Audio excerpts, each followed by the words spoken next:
Hepinize merhaba arkadaşlar. Bugün sizlerle birlikte görmüş olduğumuz gibi Preo'nun drone'unu inceleyeceğiz arkadaşlar. Şimdi bunu bir kenara kaldıralım hadi. Arkadaşlar drone'umuz şöyle. Bu arada kutu içerinin hepsini aldık. Hepsini tek tek burada göstereceğim sizlere. Drone'umuz bu arkadaşlar. Açıldı bak, böyle bir şey oluyor. Drone'un markası Preo, demiş olduğum gibi. Ek bir batarya ile çalışıyor. Bu arkadaşlar, bunun da kanatları kapatabiliyormuşsunuz. Şuradan tutarak şöyle aşağıya doğru indirebiliyoruz. Şu tarafı da aynı size göstereyim. Şuradan aşağı doğru çekiyoruz, kanadı kapatabiliyoruz. O opsiyonu eklemişler. Buradan da tutuyoruz aynı. Drone kapanma vakit böyle bir şey oluyor arkadaşlar. Pek bir yer kaplamıyor. Tahmini 15 santim bir uzunluğu, 6 bilemediniz 10 santimde bir genişliği var kanatlar kapandığı vakit. Drone'umuzda kamera mevcut arkadaşlar. Kameramız var arkadaşlar. 720p görüntü çekebiliyormuş, HD. Zaten size birazdan bunu dışarıda uçuracağız. O zaman da gösteririz. Şöyle kanatlarını tekrardan açtım. Kutunun içerisinde çıkan şöyle bir adaptörü var. Bu pili şarj etmek için arkadaşlar. Pilimiz de şurada, hemen pili de göstereyim. Şöyle bir bataryamız var arkadaşlar. Biraz uyduruk gibi gözüküyor ama böyle bir kaliteli markaya dandik pil takmazlar diye tahmin ediyorum. 550 mAh bir bataryası varmış. 3.7 volta 550 mAh enerji yollayabiliyormuş buna. Arkadaşlar bu telefon tutacağımış. Şöyle kabloları da kaldırayım. Bu da demiş olduğum gibi bataryayı şarj edebiliyorsunuz. Şurada bataryanın pinleri var. Şöyle bir takalım. Evet, bunu da bir herhangi bir tane adaptöre bağladığınız vakit bataryayı şarj edebiliyorsunuz. Bataryanın yaklaşık 1-1,5 saatte bu batarya şarj oluyormuş. Bu drone'u da yaklaşık olarak 10 dakika, bilemediniz 5 dakika falan uçuruyormuş. Tabii ki bu hava şartlarına göre de değişir. Buradakiler korumalıklar arkadaşlar. Bunlar kanatları koruyor. Şurada bunların 3 adet deliği var arkadaşlar. Bunlara uygun bir biçimde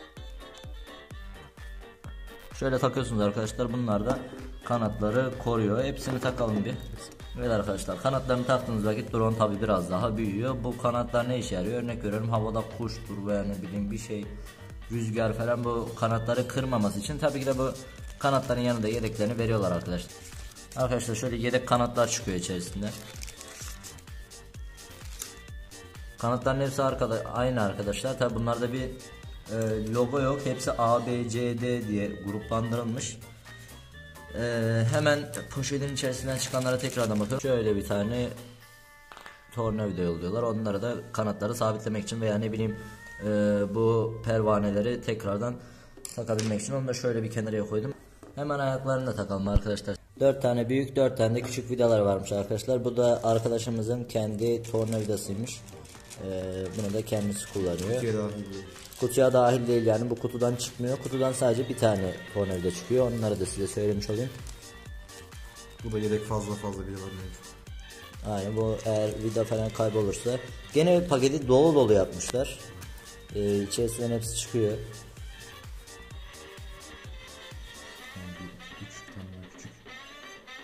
Kaç tane vida lazım bunlara? 4 tane ayak, 4 tane pervane.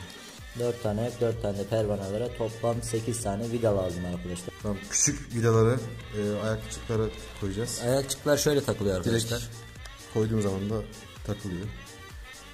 Onları da vidalayacağız arkadaşlar. Yine sağlam olması için tabii ki de uçuş sırasında önemli bu vidalama işlemleri. Yoksa drone'unuz çöpe gidebilir. Bunları da sizlere söyleyeyim. Şimdi vidalama işlemine geçiyoruz. Tabi biz burayı hızlı çekim alırız. Zaten nerelerin vidalanacağı belli arkadaşlar. Şurada bir ufak bir delik var. Burası vidalanacak. Bu korumalıklarda da şuradaki delik vidalanacak arkadaşlar.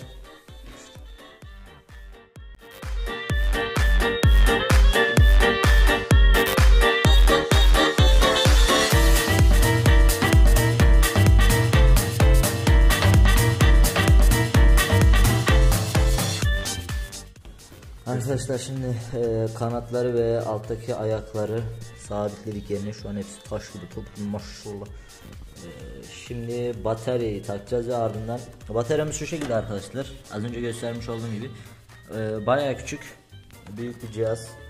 Gene iyi bir, yaklaşık 5 bilemediniz 7 dakika falan uçma süresi veriyor. Tabii o demiş olduğum gibi hava şartlarına göre değişiyor. Burada pimler var. Az önce göstermiştim sizlere.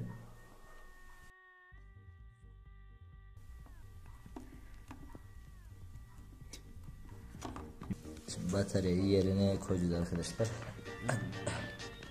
Evet.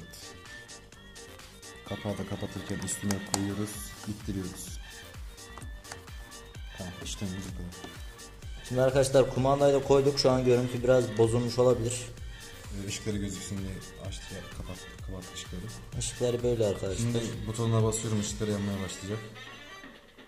Pavyon gibi maşallah. Drone'u aldığınız gibi direkt düz bir zemine koymaya çalışın. Senkronizasyonu yapmadığımız zaman, drone'u havalandırmaya çalıştığımız zaman sağa sola kaçmaya başlayacak.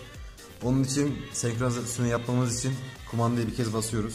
Bip sesi gelecek. Power off tuşu var arkadaşlar. Bip sesi geldi. Yukarıya doğru basılı tutuyoruz, bip sesi gelecek. Daha sonra sağ aşağıya, sol ve sol aşağı doğru çekiyoruz. Senkronizasyon gerçekleşti. Evet, şimdi görmüş olduğunuz gibi ışıklarda tek yani düz yanmaya başladı. Az önce çakar modda yanıyordu ışıklar. Şöyle uçağın kanatlarını bir döndürsene. Zaten şimdi dışarıda çekim yapacağız. Bir kere bas. Bir kere ileri attığımız zaman motorlar devreye giriyor. İkinci kez bastığın zaman da uçmaya başlıyor. Aynen burada göstermiş olduğu gibi şunu ileri yaptığımız vakit kanatlar çalışmaya başlıyor.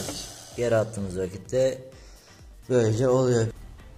Şu anda bu kameradayım. Bu kamera telefonum Mi Note 3. Bu da drone. Drone'da sanırsam böyle Git. Az daha. Tamam.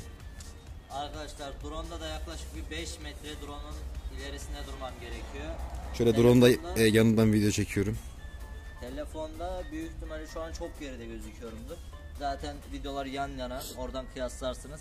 Arkadaşlar bir videonun daha burada sonuna geldik, inceleme videosunun.